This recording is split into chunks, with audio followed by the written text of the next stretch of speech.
नमस्कार मित्रों, स्वागत करता हूं मैं आपका वापस से एक बहुत ही इम्पोर्टेंट वीडियो में, जहां मैं इतिहास के कुछ पन्नों को आपके सामने दोहराऊंगा। इसमें आज हम हिस्ट्री की बात करने वाले हैं, उसमें मॉडर्न हिस्ट्री की। मैं आपको बता दूं, अभी आपका जून 5 को प्रीलिम्स आ रहा है, तो मैंने सोचा था मॉडर्न हिस्ट्री का फुल लेंथ कोर्स लाने को, बट टाइम की वजह से और बहुत सारे रीजंस की वजह से फुल लेंथ कोर्स तो भी आ नहीं सकता। लेकिन मैं आपके लिए 6 से 7 प्रश्नों का जुगाड़ करने के लिए एक जुगाड़ लेके आया हूँ। वो है, सबसे पहले आपको ज़्यादा प्रश्न कैसे पूछते हैं, पहला ये कि कांग्रेस का सेशन कब हुआ, तो ये सीरीज़ उसी के लिए है। फिर इसके बाद मैं एक सीरीज़ लाऊंगा वाइसराय को लेकर, फिर एक सीरीज़ लाऊंगा मैं गवर्नर जनरल को लेकर, फिर एक सीरीज़ लाऊंगा मैं कॉन्स्टिट्यूशनल हिस्ट्री को लेकर। तो आपके लगभग 50% टॉपिक्स ऐसे ही ख़त्म हो जाएंगे, बचेंगे 50% मूवमेंट्स। हो सकेगा तो मैं प्रीलिम्स के 10-20 दिन पहले क्वेश्चन सेट्स ला दूंगा, जिससे मैं आपकी हिस्ट्री के टोटल एमसीक्यूज के होने के प्रोबेबिलिटी को बढ़ा दूंगा। ठीक है, बाकी हम हर एक प्रयास करेंगे आपको एमसीक्यू मतलब प्रीलिम्स के पहले मैं आपको हर एक सब्जेक्ट का प्रीवियस ईयर एनालिसिस करा दूंगा और 100-150 एमसीक्यूज करवा दूंगा। और अभी मैं आंसर राइटिंग प्रोग्राम भी लाने की सोच रहा हूँ। उसमें हम देखेंगे कि कैसे आंसर राइटिंग होगी, प्रॉपर एक प्लेलिस्ट होगी। बाकी लीडरशिप्स के लिए कि कौन कौन से लीडर्स कैसे थे, नेशनल मूवमेंट्स में जो पर्सनैलिटीज़ थी, इंडिविजुअल पर्सनस के बारे में एक मैं सीरीज़ लाने जा रहा हूँ। तो ये रहेगा कि जून 5 के प्रीलिम्स में आपसे मैक्सिमम क्वेश्चन मैं आपसे करवा के रहूँगा। मैं आपको गारंटी दे के ये देता हूँ। न्यू करंट अफेयर्स की जहाँ तक की बात रह गई है, करंट अफेयर मैंने हाल ही कुछ बंद कर दिया है, बट कुछ ही समय में लाने का उसका प्रयास करूँगा। तब तक के लिए हमको एक वेबसाइट में लिंक डिस्क्रिप्शन में दूंगा, उस वेबसाइट से आप डेली करंट अफेयर पढ़ सकते हैं। और बहुत सारे यूट्यूब पे हैं, आप उनसे भी करंट अफेयर पढ़ सकते हैं। करंट अफेयर आपको उतना ही पढ़ना है जितना आपके एग्जाम के लिए इंपॉर्टेंट हो, बाकी तो आप पढ़ सकते हैं जितना आपको पढ़ना हो। बाकी शुरू करता हूँ आज के वीडियो का, आपका टाइम ज़्यादा नहीं लेते हुए। मॉडर्न इंडियन हिस्ट्री की आज हम बात करने वाले हैं, आधुनिक भारत का इतिहास। उसमें सबसे पहले हम देखने वाले हैं जो कांग्रेस है, इसका फॉर्मेशन कब हुआ, इसका सेशन कब कब हुए, प्रेसिडेंट, इसमें रेजोल्यूशन कौन कौन से पारित हुए इसमें, और इसका नेशनल मूवमेंट में कंट्रीब्यूशन क्या था।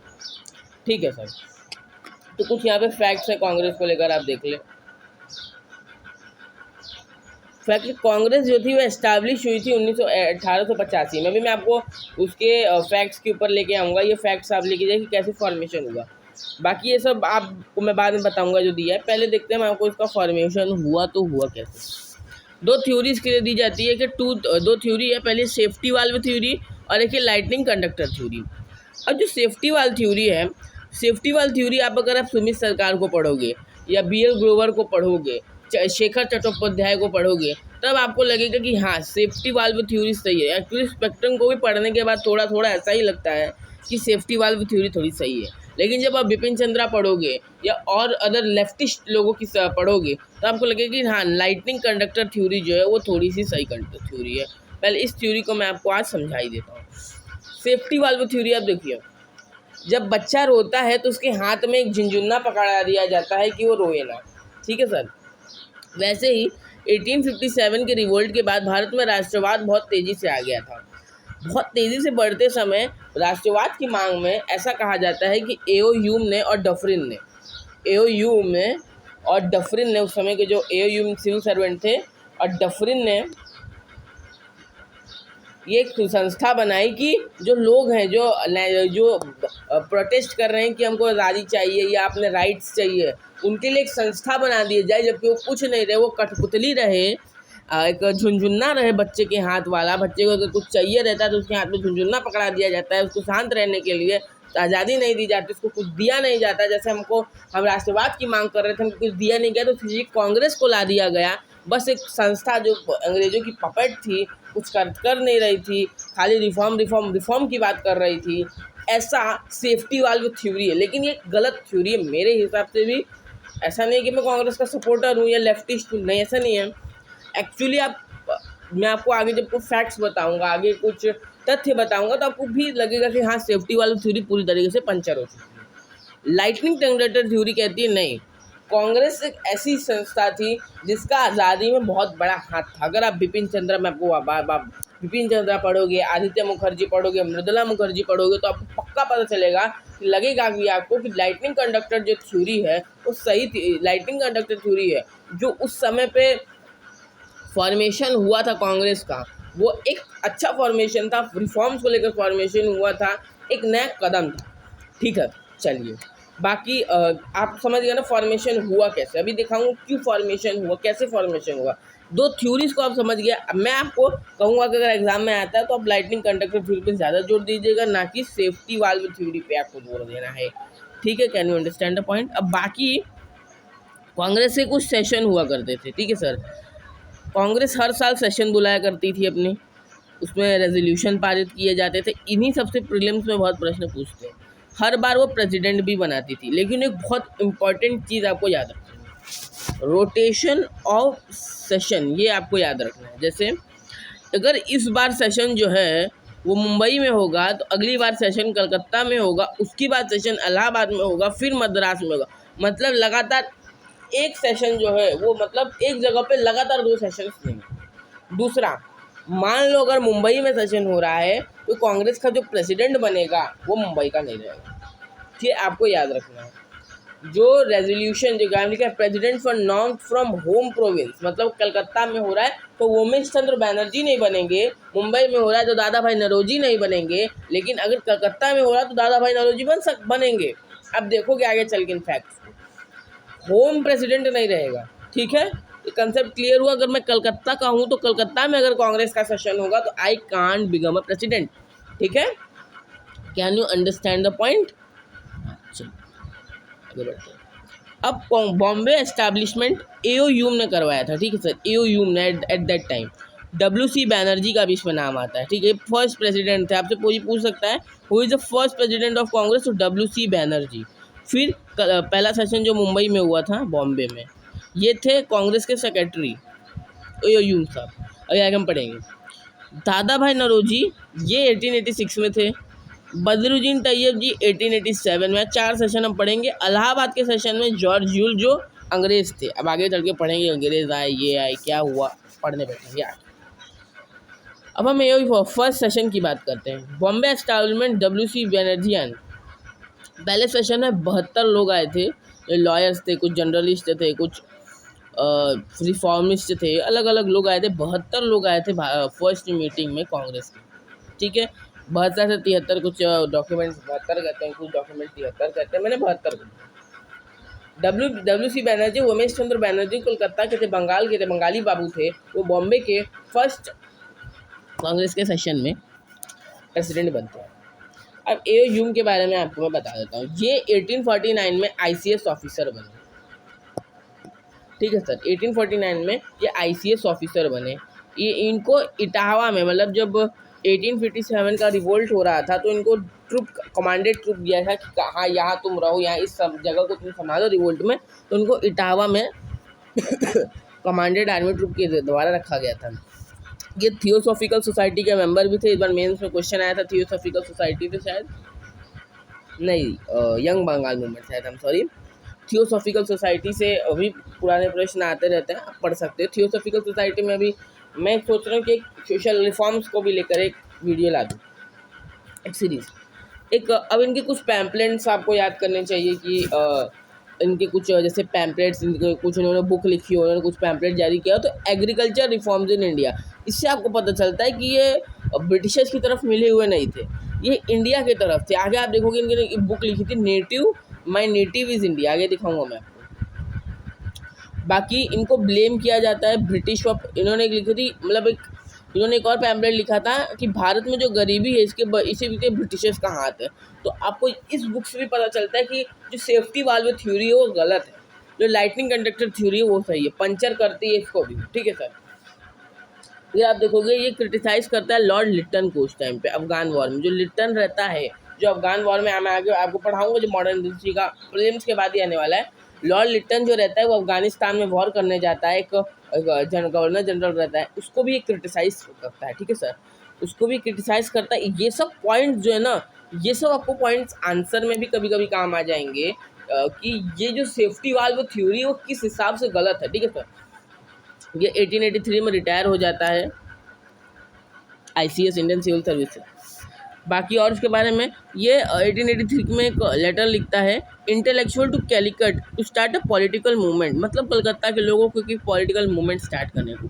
राइजिंग टाइड में ये लॉर्ड डफरिन को भी क्रिटिसाइज करता है।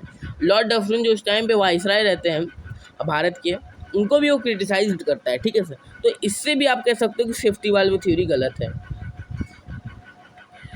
हाँ, और 1887 में ये एक बुक लिखता है जिसका नाम है पब्लिक कमीशन ऑफ इंडिया, और अपने आप को बोलता है उसमें कि मैं अपने आप को भारत का ही एक गाँववासी समझता हूँ, मतलब एक भारत का ही वासी समझता हूँ, अपनी नेटिव प्लेस समझता हूँ। लेकिन सम इन कांग्रेस सौ, कुछ कांग्रेस के लोग इनको सेफ्टी वाल्व कहते थे, मतलब जो कांग्रेस है उसको एक सेफ्टी वाल्व की तरह बना के रखा है, ठीक है सर।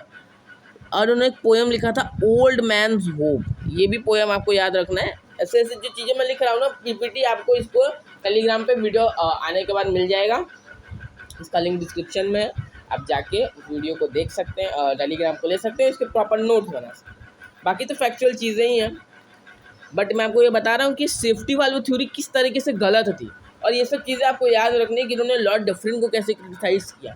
तो इससे हमको क्या पता चलता है कि कांग्रेस का फॉर्मेशन पूरी तरीके से एक झुंझुना नहीं था। कुछ कुछ व्यू में आप कह सकते हो, आज जब शेखर चट्टोपाध्याय पढ़ोगे या सुमित सरकार पढ़ोगे तो आप ज़रूर कहोगे, लेकिन बिपिन चंद्रा पढ़ने के बाद वो अलग व्यू रहता है। इतनी बुक्स तो आपको पढ़नी नहीं है, बट जो इतनी बुक्स पढ़ा है तो वो पढ़ा रहा है, तो आप इतना ये कह सकते हो कि हाँ, इस व्यू जो मैंने लिया ये मैंने बहुत रिसर्च करके ये डेटा लाया है, तो ये रिसर्च आपके लिए बड़ी काम की रहेगी। बाकी PPT आपको मिल जाएगा। AOUM के बारे में इतने प्रश्न एग्जाम से आ सकते हैं, इन प्रश्नों को आप नोट करके रख लीजिएगा और रिवाइज करते रहिएगा। बाकी हम अब अपने कांग्रेस की अपने सेशंस के ऊपर, अब मैं WC बैनर्जी के ऊपर आता हूँ। बड़े शानदार आदमी थे ये। फर्स्ट सेशन होता है कांग्रेस का बॉम्बे में, ठीक है सर। फर्स्ट सेशन जो होता है कांग्रेस का वो बॉम्बे में होता है। अब इनका कैरियर जो 1862 में बिगेन होता है, 1862 में इनका जो करियर है वो शुरू होता है।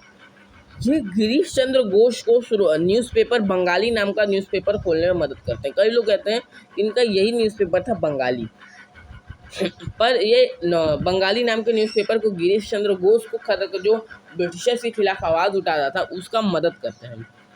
उसके अलावा ये बैरिस्टर रहते हैं, ये ऐसे फर्स्ट बैरिस्टर वकील रहते हैं जो 1864 में इंग्लैंड जाते हैं हाई कोर्ट में, इंग्लैंड के हाई कोर्ट में रहते हैं, ठीक है सर। और ये जो सुरेंद्र नाथ बनर्जी हैं इनको भी बचाते हैं, ठीक है सर। इनका जो सुरेंद्र नाथ बनर्जी जब अरेस्ट होते हैं तो उनको भी ये बचाते हैं, रिश्तेदार थे शायद, ये मुझे कुछ याद नहीं आ रहा है, इनके शायद भतीजे टाइप थे। तो सुरेंद्र नाथ बनर्जी को भी ये बचाते हैं, ठीक है सर। सब याद रखना पॉइंट। बाकी और क्या, 9 रेजोल्यूशन पास हुए थे, अगर मैं आपको ये बता दूं। ये फर्स्ट सेशन में 9 रेजोल्यूशन, लेकिन कोई काम का नहीं है, इतना प्रश्न पूछता नहीं है, इसलिए मैं लाया नहीं हूँ। 9 रेजोल्यूशन पास हुए थे। 1886 में कांग्रेस का जो सेशन हुआ था वो कांग्रेस स्टैंडिंग कमेटी की भी इन्होंने बात की थी। मतलब 1886 में इन्होंने कहा था कि कांग्रेस के लिए एक स्टैंडिंग कमेटी रहनी चाहिए जो पूरे हर एक प्रोविंस से है, ठीक है सर। इसका मैं आपको मतलब समझाता हूँ, ऐसा कांग्रेस क्यों कहा करती थी। कांग्रेस का एक सिंपल सा रोटेशन से आपको अगर मैं बता दूं तो रोटेशन से क्या जो कांग्रेस थी वो ये कहना चाहती थी कि सबको मौका मिले, हर जगहों को मौका मिले, हम पूरे देश तक फैले। और ये जो स्टैंडिंग कमेटी की जो बात करते हैं, स्टैंडिंग कमेटी की जो रमेश चंद्र बैनर्जी बात करते हैं, ये एक सिंपल सा फिलॉसफी है कि पूरे देश तक कांग्रेस की पहुँचे, पूरे देश से रिफॉर्म्स की बात है, पूरे देश से दिक्कतें बाहर हैं, ठीक है। क्यों स्टैंडिंग कमेटी अगर हर एक प्रोविंस में रहेगी तो हर एक प्रोविंस के जो दिक्कतें हमको जो है वो पता चलेंगी, हर एक प्रोविंस की जो प्रॉब्लम्स है वो हमको पता चल जाएंगी, और उस प्रॉब्लम्स को सॉल्विंग करना इजीली हो जाएगा, ऐसा उमेश चंद्र बनर्जी का मानना था। बड़े शानदार आदमी थे ये, ठीक है। बाकी ये सॉल्ट टैक्स को भी क्रिटिसाइज करते हैं, ठीक है, जो आगे चल के सिविल डिसोबिएंट मूवमेंट करते हैं महात्मा गांधी जी सॉल्ट टैक्स को लेकर। इन्होंने पहले ही क्रिटिसाइज कर दिया था कि नमक जो डेली खाने में उपयोगी चीज़ है उस पर आप कैसे टैक्स लगा सकते हो, ठीक है। ये इंडस्ट्रियलाइजेशन की भी बात करते थे कि जो औद्योगिकीकरण है उस टाइम भारत का डी इंडस्ट्रियलाइजेशन करा जाता ब्रिटिशर्स के द्वारा, उस टाइम पे ये इंडस्ट्रियलाइजेशन की भी बात करते हैं, ठीक है। उस समय ये कहते हैं कि industrialisation is also important in our country, और ये इंडस्ट्रियलाइजेशन का बहुत सपोर्ट करने वाले आदमी थे, मतलब औद्योगिक आदमी थे, कैपिटलिस्ट कई लोग इनको कहते हैं, बट कैपिटलिस्ट में इनको नहीं कहते हैं। उमेश चंद्र बनर्जी के बारे में आपको ये फैक्ट बहुत इंपॉर्टेंट है। उमेश चंद्र बनर्जी वापस से एक आध दो बार प्रेसिडेंट बनेंगे, शायद 5th में अटल रहेंगे, 6th में फिरोज शाह, 7th में ये वापस से एक बार जो है वो प्रेसिडेंट बनते ही। ये मैं आपको बता दूँ, ये लोग कट्टर मॉडरेस्ट थे, ये जितने लोग आपको दिखेंगे ये सब कट्टर मॉडरेस्ट थे, मतलब मॉडरेट थे। इनका ये था कि चिट्ठी लिखो ब्रिटिशर्स को, यहाँ से रेजोल्यूशन पारित करवाते थे और चिट्ठी लिखते थे ब्रिटिशर्स को, और ब्रिटिशर्स वो करते थे नहीं करते थे, खाली रिफॉर्म्स की बात करते थे। फिर आता है सेकंड सेशन में the grand old man of India, यानी कि दादा भाई नौरोजी है। दादा भाई नौरोजी का जन्म जो है ना वो जन्म 1825 में होता है। ये 1886 में कांग्रेस के प्रेसिडेंट बने थे। 1886 में कांग्रेस के प्रेसिडेंट बनते हैं। 1886 में सेकंड सेशन में कांग्रेस के प्रेसिडेंट बनते हैं। ये बॉम्बे के रहते हैं, ठीक है सर। आप कांग्रेस की एक चीज़ देखोगे, पहला जो बना वो बंगाली बाबू था, अब दूसरे जो बने हैं वो पारसी फैमिली से हैं। तो आप ये ब्रिटिशर्स कांग्रेस की बात करोगे, कांग्रेस शुरुआत से सेक्युलर है, जो लोग कहते हैं नहीं है, बट आप फिलॉसफी देखिए, जब शुरुआत हुई थी कांग्रेस की तो वो सेक्युलरिज्म को बहुत प्रमोट कर रही थी। पहला सेशन उमेश चंद्र बनर्जी बंगाली बाबू, दूसरा पारसी, अभी आगे बदरुद्दीन तैयबजी मुस्लिम, फिर फॉरेन को भी बुला के लाते हैं, जॉर्ज यूल, 5th में देखोगे वेडरबन आएंगे, 6th में गुजराती फिरोज शाह मेहता आएंगे। आगे आप देखोगे कि कांग्रेस का सेकुलरिज्म बहुत था, ये पारसी पारसी फैमिली से बिलोंग करते थे। ये फॉरेन में जाके एल्फिंस्टन कॉलेज, भाई चमत्कार को नमस्कार, ये एल्फिंस्टन कॉलेज के प्रोफेसर थे। इन्होंने वुमेन एजुकेशन की बहुत बात की थी, स्प्रेड फॉर ह्यूमन एजुकेशन के, इन्होंने वुमेन एजुकेशन पे एट दैट टाइम, आप सोचिए 1890s का टाइम था, 1860s का, 1870s का टाइम था, तब ये जो है वुमेन एजुकेशन की बात कर रहे थे इंडिया में। अब ये 1855 में लंदन में कंपनी में काम करते थे, जिसका नाम था कामा एंड कंपनी, ठीक है। और उसी का मैं 1856 में छोड़ता हूँ,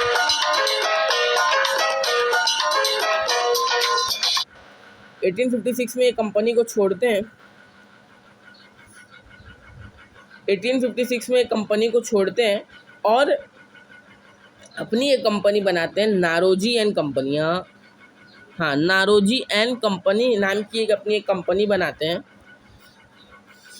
और उसी टाइम पे ये लंदन यूनिवर्सिटी में गुजराती पढ़ाते हैं, ठीक है सर, गुजराती। आप देखिए, मैं आपको इस चीज़ से एक मैसेज आपको मैं देना चाहता हूँ कि जो नॉलेज होता है ना वो आपका लैंग्वेज पे बेसिस नहीं करता है, ठीक है। आपको नॉलेज किसी भी भाषा में है ना, यू आर ए जीनियस। इन्होंने, आप देखिए, अपनी भाषा को ना लंदन यूनिवर्सिटी में पढ़ा के आई, हमको हिंदी बोलने में भी शर्म आती है। इन्होंने अपनी भाषा लंदन यूनिवर्सिटी में गुजराती पढ़ाते थे, ये आप खुद ही समझ सकते हो, तो अपनी भाषा पे आपको गर्व होना चाहिए। ये एक फाउंडेशन बनाते ईस्ट इंडिया एसोसिएशन लंदन में। ये सब आपको याद रखना है कि ब्रिटिशर्स कर रहे हैं ये गलत है। फिलहाल शुरुआत में ये बिजनेसमैन थे, आगे चल के ये नेशनलिज्म में आएंगे। आप 1874 में इनको देखोगे कि इनको बड़ौदा का दीवान ब्रिटिशर्स के द्वारा बना दिया जाता है। आगे आप देखोगे कि ब्रिटिश के पार्लियामेंट में जाके बैठ के आते हैं, ठीक है। दीवान ऑफ बड़ौदा इनको 1874 में बनाया जाता है। 1874 में ये म्यूनसिपल कॉरपोरेशन के मेंबर चुन लिए जाते हैं। 1876 में इन्होंने इंग्लैंड से उस पद से रिज़ाइन किया। ये यहाँ पे नहीं बने थे म्यूनसिपल कॉरपोरेशन के मेंबर, इंग्लैंड में बन के आए थे, और 1876 में इन्होंने रिज़ाइन कर दिया था, ठीक है। अब इनकी कुछ किताबों पे देख लेते हैं। जस्टिस फॉर पीस इन्होंने 1883 में किताब लिखी थी। इन्होंने एक न्यूज़पेपर शुरू किया था, वॉइस ऑफ इंडिया, भारत की आवाज़ उठाने के लिए इन्होंने एक न्यूज़पेपर शुरू किया था, भारत के लिए आवाज़ उठाने के लिए उन्होंने एक न्यूज़पेपर शुरू किया था, उसका नाम था वॉइस ऑफ इंडिया। 1885 में इन्होंने बॉम्बे लेजिस्लेटिव काउंसिल की शुरुआत की, जिसमें बॉम्बे प्रेसिडेंसी एसोसिएशन भी हमको कहते हैं। उस टाइम पे कांग्रेस में कांग्रेस के 3 बार प्रेसिडेंट बनेंगे, अभी एक बार बनेंगे, 1893 में एक बार बनेंगे और 1906 में एक बार बनेंगे। 1892 में ये लिबरल पार्टी के से मेंबर ऑफ पार्लियामेंट बनते हैं, ठीक है। आप हैरान हो जाएंगे, ऐसा ये आदमी, ये grand old man of India, इनको ऐसे नहीं कहते हैं, grand old man of India, इनको याद रखने का टाइटल दिया गया है इनको हम ऐसे ही grand old man of India नहीं कहते हैं। ये जो है ना लिबरल पार्टी के मेंबर ऑफ पार्लियामेंट बने थे, मतलब ब्रिटिशर्स के संसद में जाके बैठ के आया था। आप ये समझ के आइए, हमारा बंदा ऐसा है कि ब्रिटिशर्स के संसद में जाके बैठ के आया था।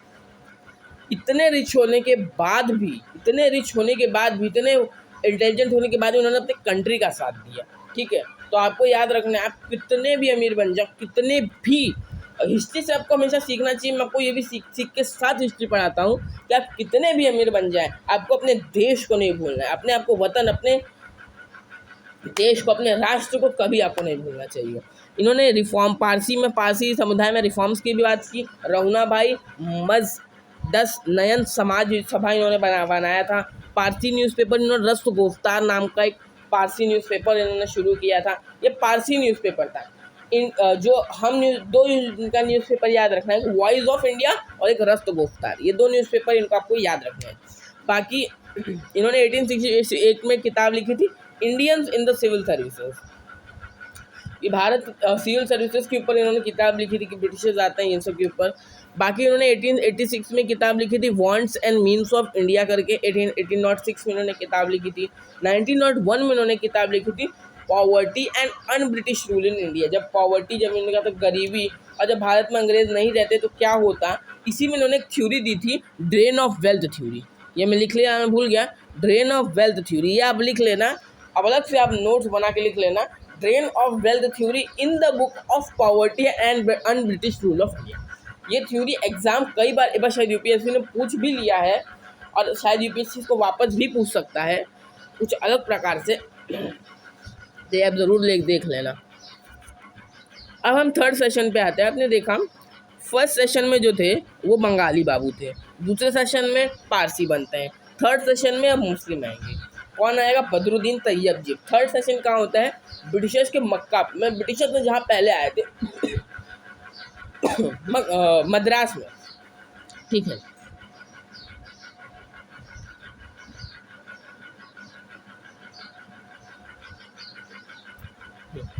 मद्रास में आते हैं सबसे पहले। मद्रास में सेशन होता है 1887 का। थर्ड प्रेसिडेंट इनको चुना जाता है, किसको? बदरुद्दीन तैयब जी को। ये फर्स्ट मुंबई में ये थे, बॉम्बे के थे ये बैरिस्टर, यानी ये भी वकील ही थे। अंजुमन ए इस्लाम नाम का एक इनका ऑर्गेनाइजेशन था, ये रिफॉर्म के लिए ऑर्गेनाइजेशन था, ये आपको याद रखना है। ये इन्होंने 3 स्टार्स नाम का, मतलब इन 3 इसमें मेन थे, जिसमें बदरुद्दीन तैयब जी, फिरोज शाह मेहता जो 6th सेशन में प्रेसिडेंट बनते हैं, और ये बॉम्बे प्रेसिडेंसी में भी इनका रोल रह चुका है।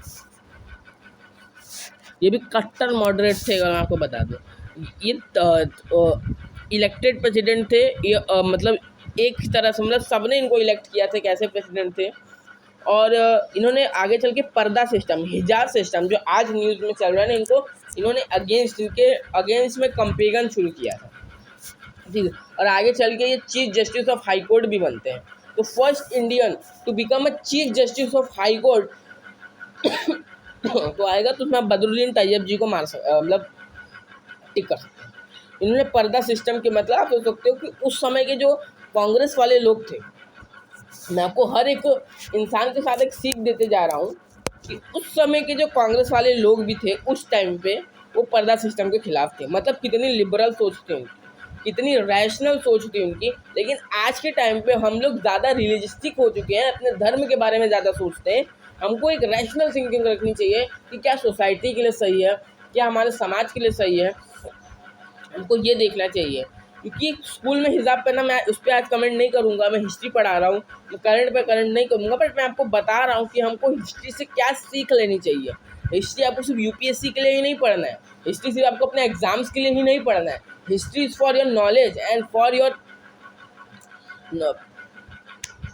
Mental growth. आपको अपना बौद्धिक विकास भी करना है, उसके साथ आपको सीख लेना है, आपसे उसको मॉरल लेना है, और आपको अपनी ज़िंदगी में वो गलतियाँ नहीं करनी है जो इतिहास में हुई हैं, और इतिहास से आपको सीख लेके अपने ज़िंदगी में आपको एक सफल इंसान बनना है। इतिहास एक ऐसी चीज़ है अगर इतिहास को आप दोहराते हो, बुरी चीज़ों को, तो इसी बार यूपीएससी का प्रश्न ऐसे आपके ऊपर लागू हो जाता है। तो मैं ये बता रहा हूँ क्योंकि हिस्ट्री से आपको सिर्फ रटना नहीं है, हिस्ट्री को समझना है, साथ में साथ हिस्ट्री को सिर्फ सीखने भी चीज़ें हैं। बाकी मैं आगे 4th सेशन पे बढ़ता हूँ। कांग्रेस के तो जॉर्ज ह्यूल करके एक प्रेसिडेंट है, वो बनते हैं। इलाहाबाद में सेशन हुआ, जॉर्ज यूल करके बने। डेट इसमें थोड़ी अलग है, डेट सही है, ऐसा नहीं, पहले 27 to 30 था, डेट्स आपको याद रखनी है। इलाहाबाद के सेशन में इनको most powerful public life India से पर्सपेक्टिव से इनको चुना जाता है। ये ब्रिटिश कमेटी के मेंबर थे, तो उन्होंने कांग्रेस की इशू और भारत की इशू जो है वो इंग्लैंड में भी जो थे वो लाए गए थे। ब्रिटिश इन्होंने प्रॉब्लम चल रहा है इंडिया में। अब मैं आपको एक यहाँ पे भी एक मॉरल चीज़ बताना चाहता हूँ। इनका 1892 में निधन हो जाता है। मॉरल चीज़ वो है कि जब कोई ब्रिटिशर ना हमारे इंडिया का सपोर्ट करता है ना, तो उसको ना ब्रिटिश की हिस्ट्री में जगह मिलती है, ना हमारे हिस्ट्री में जगह मिलती है। इसका आप कारण समझिए। आगे चल के आप एक और बंदे को देखोगे जिसका नाम है वेडरबर्न, 5th सेशन में, वो मैं आपको अगले वीडियो में बताऊंगा। जो वेडरबर्न है, ये जो जॉर्ज यूल है, ये ब्रिटिशर्स थे। अब इनको कांग्रेस में चुन तो लिया था कि कांग्रेस सेकुलरिज्म बहुत दिखाता था, लेकिन ये जो गोरी चमड़ी है, जो गोरे हैं, एक गोरे से कांग्रेस भी डरते थे इंडियंस। हम उस टाइम पे हम गोरों लोग से बहुत डरते थे कि सॉरी, जो गोरा होगा वो बुरा ही होगा। और ब्रिटिशर्स की हिस्ट्री में उनको जगह नहीं मिलती है, क्योंकि ये धोखेबाज थे सर, ठीक है, देशद्रोही थे, कांग्रेस का साथ देते थे।